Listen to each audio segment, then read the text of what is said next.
what happened basically was, okay, so there was a story that Lincoln had held his son's body in the crypt, which I heard 20 years ago, and I just couldn't forget about it, and I couldn't figure out exactly how to approach it.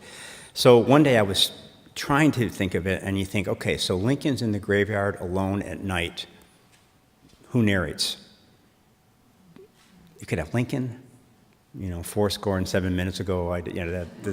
So then that doesn't work. And then you think, well, who else would be in a graveyard at night? A gravedigger? Practicing?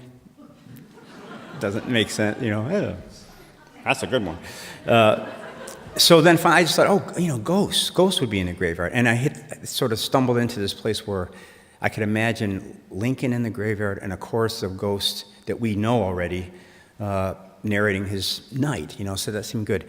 So I started writing that, and it was going pretty well, except that needle in my head at a certain page would always drop. And I think what it was telling me was that ghosts are kind of, they can be whatever you want them to be. And the reader starts to feel that. There's a sort of a high level of whimsicality. They're in some ways, they're analogous to a dream sequence. You can do whatever you want. My teacher, Tobias Wolff, one time said to me after reading one of my stories, he said, George, in a writing career, you're allowed 3 dream sequences. So don't use them up,